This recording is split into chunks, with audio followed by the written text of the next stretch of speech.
Are you ready for some good news? If you have a seemingly impossible obstacle in front of you, it might just be a Red Sea getting ready to part. Here's today's text from Exodus chapter 14 at verse 13. Moses said to the people, "Fear not, stand firm, and see the salvation of the Lord, which he will work for you today. For the Egyptians whom you see today, you shall never see again. The Lord will fight for you, and you have only to be silent." Exodus 14:13. The spellbinding drama of the Passover has always captured Christian imagination. The people of God were saved not by their own sweat and blood, but by the blood of the Lamb. They escaped their bondage not by human effort, but by the mighty outstretched arm of a sovereign, gracious God. But what the newly liberated slaves faced next was equally riveting. They found themselves trapped between an impassable ocean in front and an ominous army behind. When God miraculously opened up the Red Sea, His work of deliverance was twofold. The same sea saved some and swallowed some that day. God used that huge obstacle, a seemingly unapproachable sea, to not only liberate His people, but also to swallow up the gnawing anxiety of a threatening tyrant.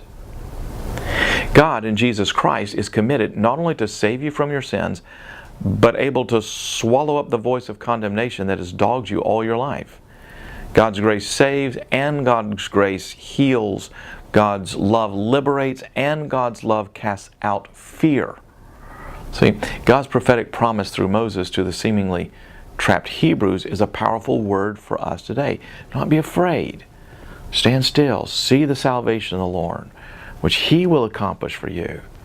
These Egyptians who you now see, you'll see no more forever. The voices that make you feel condemned, your old tyrant that held you captive in sin, are always trying to draw you into the old slave mentality.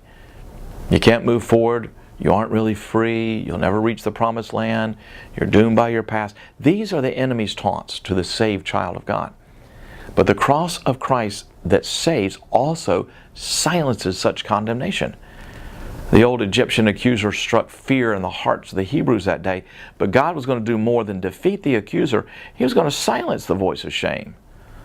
Through the cross, God does more than save you. He sets you free from the condemnation of the past.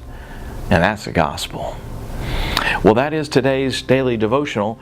And if you want even more good news, you can go get the full radio broadcast for free at sharingthelight.org.